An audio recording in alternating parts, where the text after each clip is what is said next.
Uma coisa assim, o Manuel ele não joga.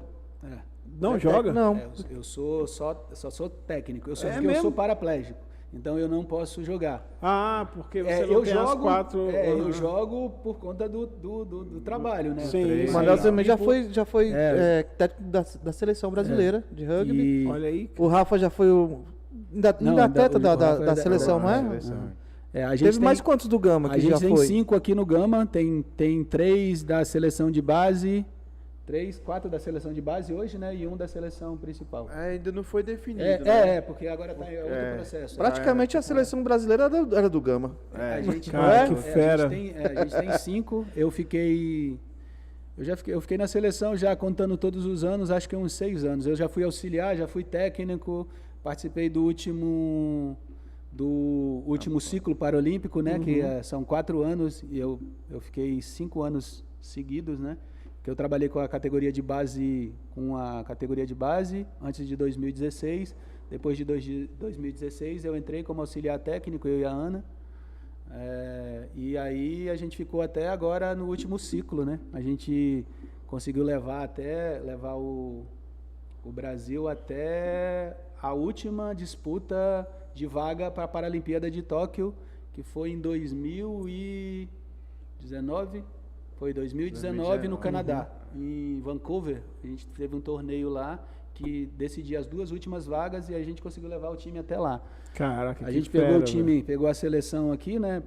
Eu e a Ana, a gente pegou em 19º colocado. Qual a melhor seleção de rugby? A atual campeã é o GB. A Grã-Bretanha ganhou medalha agora na Paralimpíada, mas os Estados Unidos, a Austrália... Mas tem como conciliar, porque a gente sempre aprendeu que ou a gente é uma dona de casa, ou a gente é uma profissional, ou a gente é uma boa filha, ou a gente, sabe assim, sempre, inclusive para a gente que é mulher, muito mais. Ou você faz isso ou você faz isso. Se você for uma profissional excelente na sua carreira, você nunca vai ser mãe.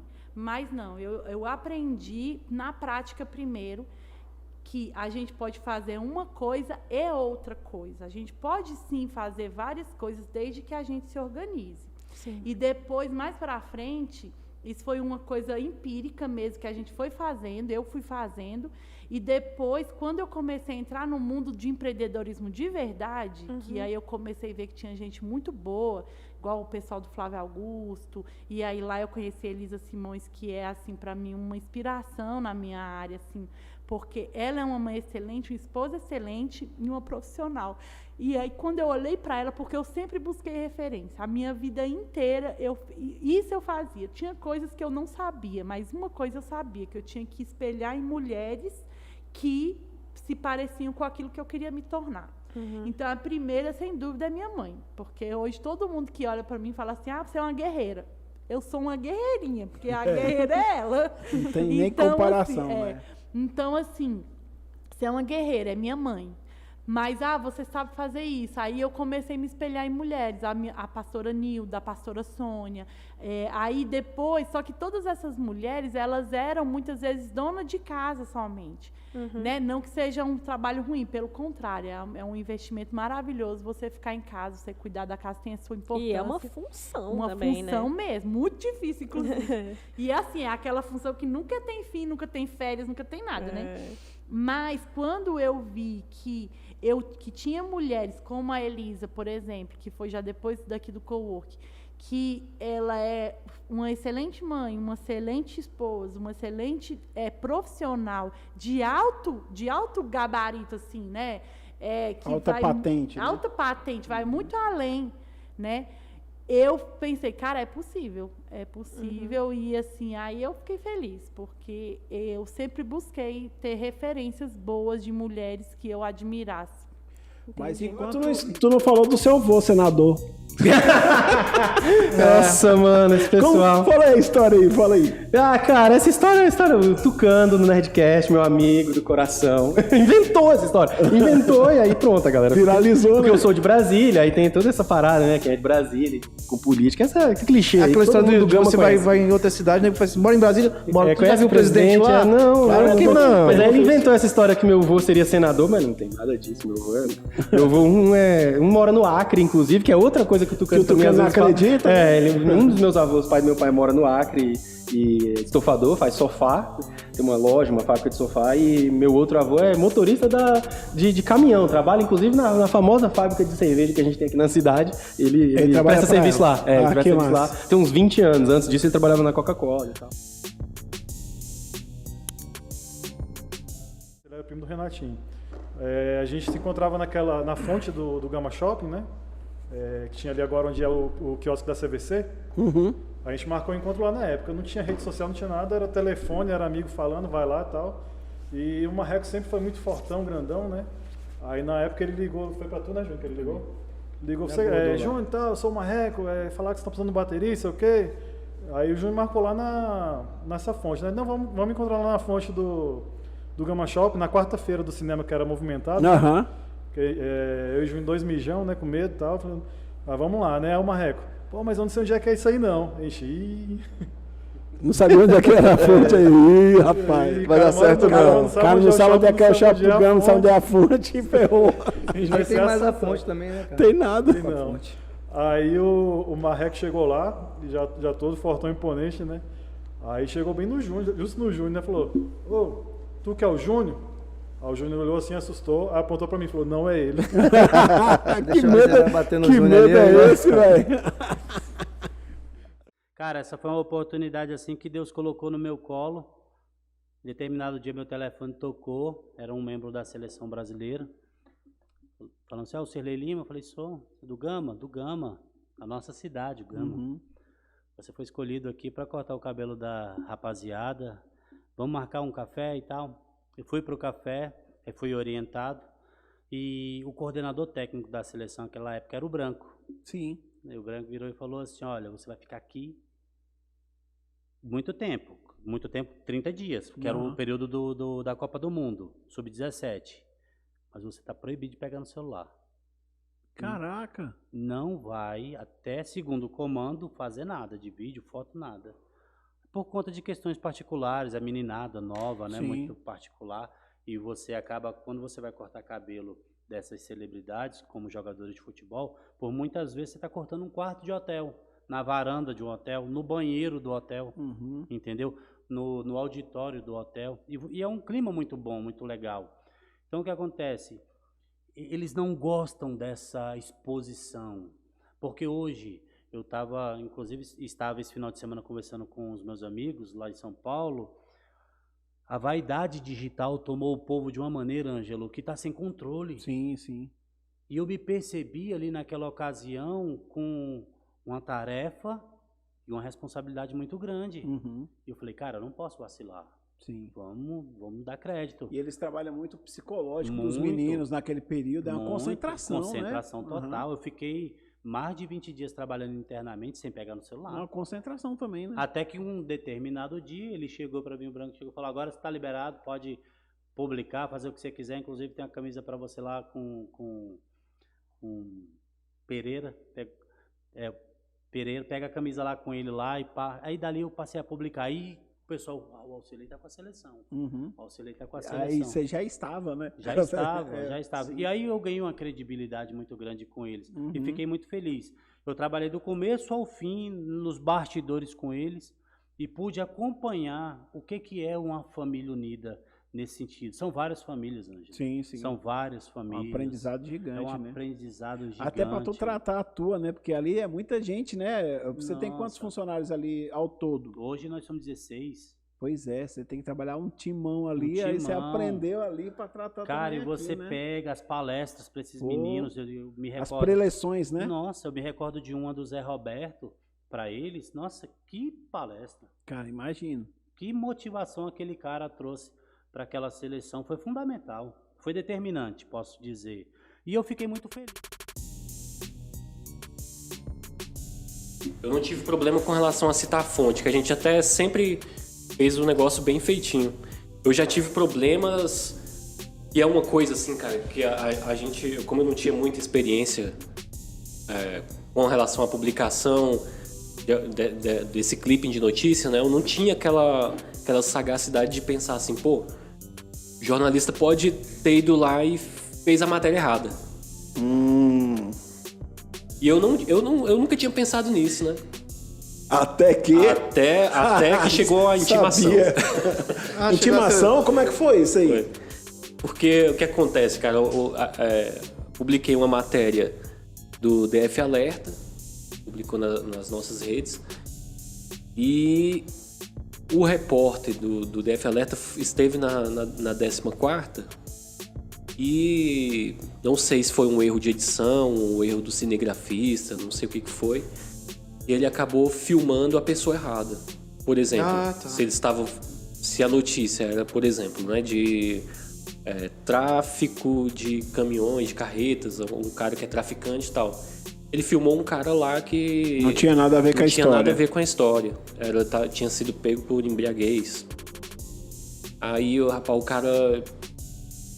cara viu, ele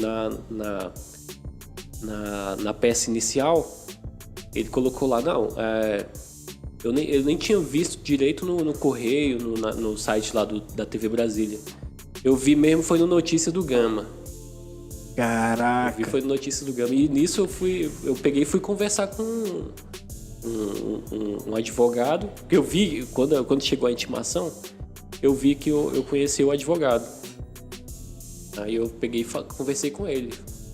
Falei, doutor, isso aqui você sabe que a gente faz um trabalho comunitário aqui, um trabalho de divulgação de clipe e tal. Eu nunca ia fazer isso aqui com um dolo de ferir a pessoa e tudo. Não tive essa ideia. Aí ele falou, cara, aí fica difícil, não sei... Enfim, ele não queria me tirar da situação. Depois eu fui conversando com ele, conversei, até que no último dia que ele poderia fazer isso, ele fez. Ele pegou e falou, não, vou tirar aqui do polo. Aí me tirou. Eu sei que o camarada tava pedindo, na época, uma indenização... milionária, 100 mil, né? Caraca! Danos morais. E aí, assim, claro que você, como uma empresa de clipe, não tinha nada... Agora, é muito complicado. Uma vez que a parada vai pra web, uma vez que vai pro mundo... Já era, né? Porque até o cara se pegar você apagar todas sem ter um print... até pegar todas as ramificações ali já era, né? Não, já era, porque o pessoal já deu print, já viu que você publicou e tudo mais, é complicado.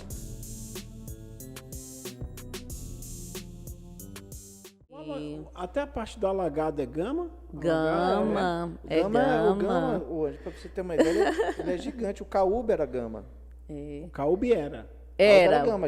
O Gama ia até o Catetinho. Catetinho era Gama. O Catetinho era Gama. Então, assim, o Gama se estende. Era DVO também, né? Que o DVO agora está como Santa Maria.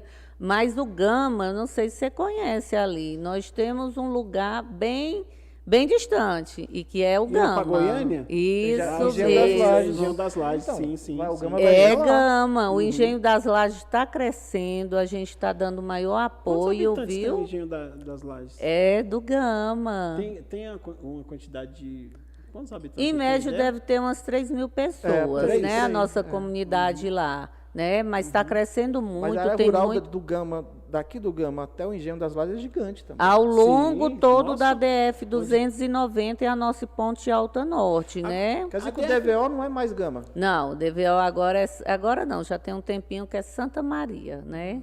A administração regional de Santa Maria que está cuidando de lá. Uma coisa que eu fiquei sabendo, é que a prainha talvez seria para Santa Maria também? Não existe isso não. Nós vamos lutar, né, Amarildo? Nós não deixamos não vamos deixar não. Eu sei que tem que melhorar, a gente está lutando, pelo DVO? né? Teve alguma luta pelo DVO, não?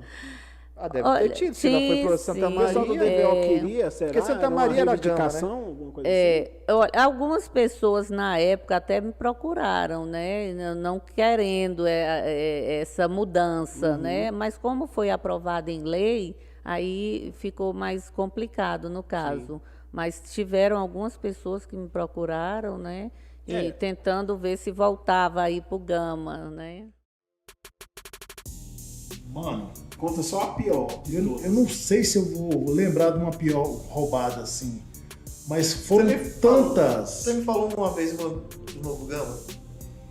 Do Novo Gama? Você teve que voltar a pé?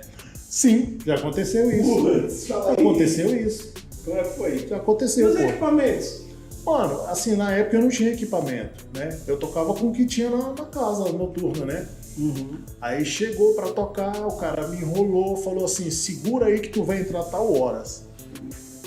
Segurando. Eu com meus 10 disquinhos debaixo do braço, peguei uma carona até no Novo Gama, estou lá na casa noturna, tocou 1, tocou 2, tocou 3, deu 1, deu 2. Parece show de rock, pô, que é 10 bandas pra tocar, não dá pra tocar as últimas Uma fila de DJ.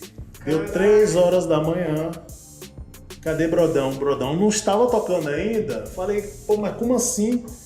Final da festa, as luzes acesas, o cara falou, toca 3 músicas aí que nós vamos encerrar. Falei, caraca, velho, mas que absurdo isso. Fui lá, toquei minhas 3 músicas. A música foi embora mesmo, né? Mano, não tinha ninguém no salão, velho. O cara me cansou, o cara me sabe, mano. Ele fez de gato sapato esse otário aqui.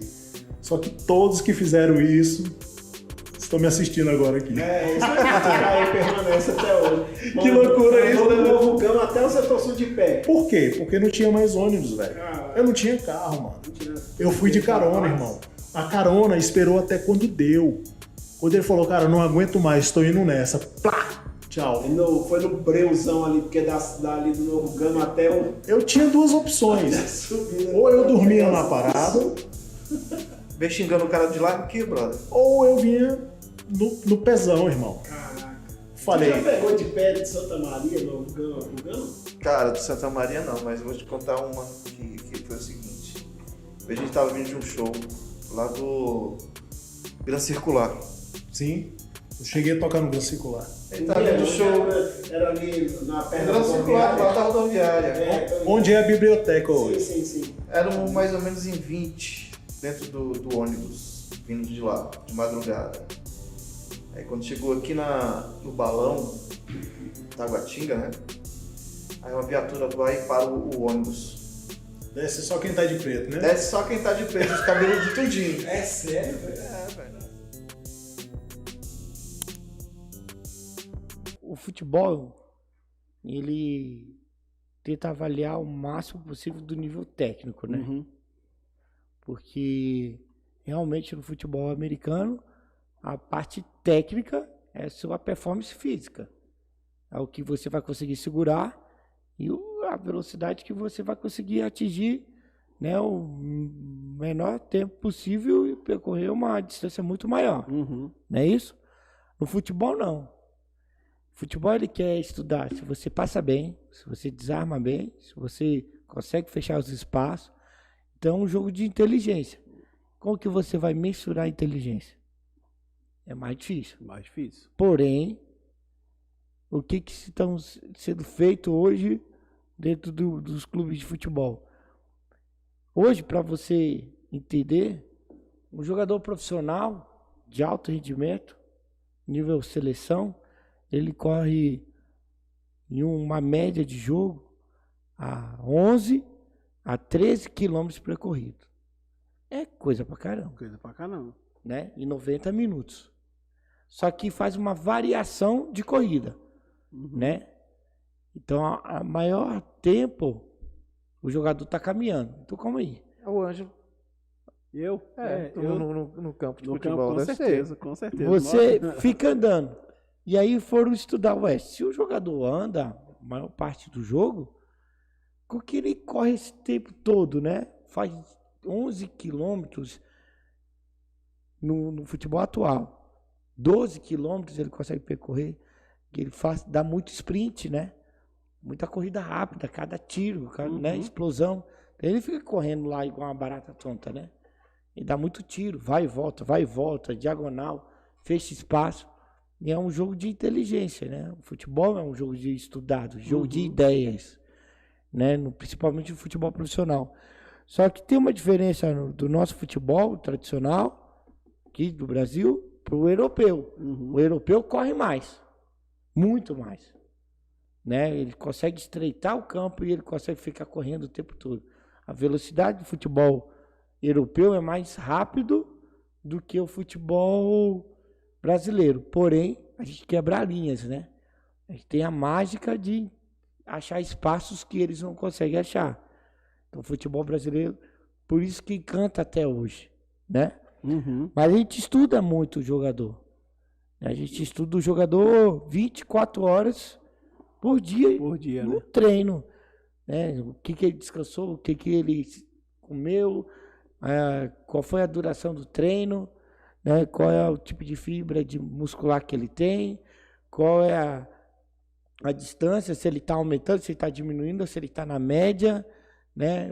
O índice de lesão, que é muito alto, o que a gente estuda para ver e diminuir essa sequência de lesões que dá no clube, né? Por exemplo, o Flamengo agora está sofrendo uma pancada, né? Está recebendo o quê? A conta dos títulos que ele ganhou, que não deu descanso suficiente. Os lustres foi caríssimo, é caríssimo. E lá o espaço tem 12 lustres. Não é caro, imagina 12. E aí o que eu fiz? Conforme o tempo foi passando, eu pedi para ele um prazo, né? Eu falei assim, você me dá um prazo de mais ou menos 2 meses, que eu vou te pagar os lustres. E aí, eu sempre fui, você vê, né? Vendedor, empreendedor, e fui contra receber cheque. E o primeiro cheque foi que salvou o meu aluguel, o primeiro aluguel. É verdade. E eu sempre fui contra, porque o cheque, a pessoa fala, cheque é dinheiro. Não, cheque não é dinheiro. Cheque é promessa. Cheque é problema. Cheque é problema. E aí eu fui recebendo cheques de clientes e fui passando para ele aceitou. Aí eu fui pagando. E paguei os lustres é meu. E deixa eu te falar, você pode falar o valor? Posso. Então fala. Porque isso é muito legal, pra galera ter a dimensão das coisas. Então, é um pouquinho caro. 25 mil. Um lustre? Não, todos. Todos os lustres. Na verdade, era um pouquinho mais caro. Mas aí, como ele já viu foi que negociando, foi negociando, né? Aí eu fui pagando Você foi lá e pagou os lustres. Isso os lustres, tá, galera? O espaço hoje tem toda uma outra mobília. Isso aí assim, hoje na época fazia tanta diferença. Hoje todo o resto... No começo lá, né, em 2018, quando eu peguei o espaço, eu não tinha nada. Não tinha nada. Eu não sei se aqui pode falar de valores. Pode. Mas assim, eu não tinha nada. As coisas que eu tinha era alugada, né? E conforme que eu te falei que o dinheiro foi entrando, fui girando o dinheiro dos noivinhos. Com esse giro dos noivinhos, eu fui comprando. Qual foi a maior graduação que você já viu de um aluno seu? O meu aluno mais graduado hoje, eu cheguei a dar faixa marrom, 3º grau para eles, que é um tempo que eles ficam na faixa, né? Então eu tenho alunos graduados já que vão fazer exame de faixa agora ano que vem, para pegar a preta. Né? Isso. Ali da academia tem a Érica, o Regis, os gêmeos, né? Que é o João Marco e o Marco Antônio. Eu falo que é os figurinhas repetidas, né? E tem o Humberto. São 5. A minha primeira geração. Durante a faixa preta. A minha primeira geração. Eu tô mais nervoso do que eles, na verdade. Até porque não é você que gradua, né? Não sou a junta que você chama, né? Isso. Uma banca, na verdade. A gente vai, na verdade, a gente sai daqui e vai lá pra Sobradinho pra participar do exame de faixa lá com a banca da Federação de Karatê. Sim. Quando você chega lá, tem na mesa tem Abdias, tem o professor Gerardo, professor Heitor, são professores antigos dentro da federação, e eu, como professor, eu não posso me manifestar. Eu sento e fico vendo. Fica vendo, exatamente. Se eu levantar a boca ali, é capaz de ser. E uma questão também importante, é fechado. Ninguém vê. É a porta fechada, o pai fica do lado de fora. O pai fica do lado de fora? Do lado de fora. Nós os meninos, eu lembro que a gente ficava dentro. Mas é de graduar, assim, de coloridas, né? Sim, coloridas. Agora a faixa preta é fechado. Fechado. Eu fiz isso, o meu exame de faixa eu fiz em 2003, no antigo Mané Garrincha. Rapaz, você só escutava os barulhos. De porrada e grito. Verdade, né? É um negócio sinistro. Aí teve até uma amiga minha, Daiane, que quando a gente tava lá, eu tava na segunda turma que ia entrar. Rapaz, daqui a pouco ela abre a porta e vomita tudo, cara. Eu olhei assim. Eu já tava nervoso. Quando ela abriu a porta, que ela vomitou tudo, aí eu falei, putz, agora ferrou. Meu psicológico vai pro saco. Mas graças a Deus. A graduação do Dan também é pesada? Na verdade, assim, para você chegar a se graduar a mais, né, você precisa de mais do que um faixa marrom, né? Então você precisa ter um conhecimento mais vasto, né? Para quem dá aula de karatê, tem que ter um conhecimento gigantesco, né, em relação a karatê, até para mostrar, né, você tá dando aula, né? E aí aqueles professores não, tem professores que eles não, alunos que eles treinam. E ali, de tanto antigos que eles ficam na faixa, que o professor fala assim, ó, tá na hora de você graduar um pouquinho mais aí, né? E ele vai lá e faz também, né? Mas a gente tem que estar 100% preparado para o exame. O estacionamento do Ceasa de Santo André, um lugar gigantesco. Eu acho que era aniversário de uma rádio rock, sei lá, daquelas lá de São Paulo, que não sei, não vou me lembrar o nome, então não vou dizer para não errar o nome. E aí, cara, era assim, uma noite com Pitty, Capital, Plebe Rude, Raimundos, CPM 22, né? Tinha 60, 80 mil pessoas no estacionamento do Ceasa. E aí a gente tava tocando, e aí eu tava tocando Minha Renda, tá no Chacrinha, na televisão, e aí tem uma virada em Minha Renda, que é uma virada de conservatório. Tá no Chacrinho, na televisão. 1, 2, 4, 4, 4, 4, 4. Tá no Chacrinho, na televisão. Cara, eu podia fazer qualquer virada. Os caras sempre me deram muita liberdade. Mas eu tenho, além de ser muito disciplinado, eu tenho um bom senso de que aquilo foi gravado numa época e tem que se respeitar aquilo, né, cara? Sim. Houve uma produção, uma discussão para se chegar naquele resultado. Então, não dava para recriar, né? Eu não sabe, dava para fazer isso, tá no Chaquinho, dá para fazer, dá para fazer o que você quiser ali, porque é uma virada muito simples. Mas aí, cara, eu fazendo a virada muito simples e aí assim, no meio daquela multidão, eu vi 1, 2, 3 caras, 3 minas, não sei, fazendo junto comigo no ar. Velho. Fazendo a virada, air drum, saca?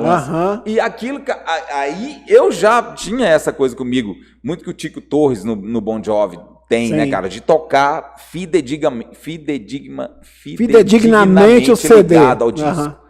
Eu tenho isso comigo. Acho muito legal você conseguir executar ao vivo o que tá ali. Obviamente que tem umas coisas, né? Tem inflexões, detalhes que você pode acrescentar. Mas sem tirar o ouvinte de tempo, né? Sim, tô ligado. E aí, quando eu vi essas pessoas fazendo isso comigo, aí eu pensei, tá vendo? Cara, se eu tocar diferente, os caras vão falar que eu errei. Diferente, que ia falar, o cara errou. Não é questão de errar, né, cara? Que a gente erra toda hora nessa vida. É verdade, cara. Isso é tão legal ver você falando isso, porque tem uma banda que eu sou apaixonado por ela, que é o POD, Payable on Death, o nome da banda. E eu já fui a muitos shows deles. E aí, o Uv, que é o baterista, em uns 2 shows ele não pôde ir. Deu problema no passaporte, então deu uma zoeira que acontece só com o Uv mesmo. E aí o seguinte, veio outro batera. E, cara, eu sentia falta de algumas paradas. E eu ficava com vontade de escutar aquilo, e naquela hora eu ficava meio órfão na música, assim. Eu falava, poxa, e aí eu olhei, a pergunta foi de batera, mas a resposta em mim aqui foi da galera que tá lá embaixo, né, os plebeus lá, que o cara quer escutar aquele negócio, né? Não importa, né? Sim. Pô, isso é legal demais, cara. Não, e é legal você lembrar. Nós conhecemos a SEG, né? Que é da fusão. Eu falo agora ou não? Pode falar. A gente já entrou no tema da fusão já. Então, o Leões era o time já na época que estava com o time A, o time B e um time já de preparação. Então era um time A já que jogava o campeonato nacional, já, e o Candango aqui. Um time B, que aí o Sony até já estava nesse time, que era um time que ele já estava já preparando para entrar para o time A. E um time de preparação que é uma escolinha. Então, quando nós conhecemos a SEG estava precisando fazer um jogo, porque já tinha um time em formação aqui no Gama, tinha já treinado 1 mês, 2 meses, aí... É isso, Johnny? Menos de 2 meses. 2 meses, aí precisava fazer um jogo lá contra um time para que ele se federasse. E aí convidaram a gente, eu falei, olha, eu não vou levar o time A, porque o time A é muito forte. Vamos levar o time B, né? Porque o time B acho que vai dar, acho que vai dar jogo, né? E aí, para minha surpresa, cara, foi 59-0 pro time B. E aí o Wendel, que era um dos diretores lá, cara, me olhou, cara, e eu falei lá do Gama, né? Agradeci ao Gama a participação. Esse jogo foi até no centro de treinamento, né? No campo onde a gente quer ainda tomar posse, em nome de Jesus, né? E aí a gente começou a ficar enamorados, né? A SEG e o Leões, né? Quais são as possibilidades da gente estar junto, né? Eu já tinha conhecimento de quem era o Gama, né? O Gama, ele viu o time B dar de 59-0 no time principal dele e falou assim, opa, eu tenho que chamar esses caras. E aí a fusão aconteceu também lá por acidente. Não foi algo planejado. Eu queria um time grande, né? Mas eu jamais achava que o Gama, até pelo episódio que nós tivemos, né, de quase sair espancado né, do Bezerrão, ia ser o Gama, né? Então foi um troféu. Aquele jogo, ele coroou um trabalho nosso de quase 5 anos, né? Porque a gente já ia fazer 5 anos. Estava com 4, indo para 5 anos já. Ele coroou isso, né? A gente falou, caramba, a gente está dentro do Gama, né? Então, foi desse jeito.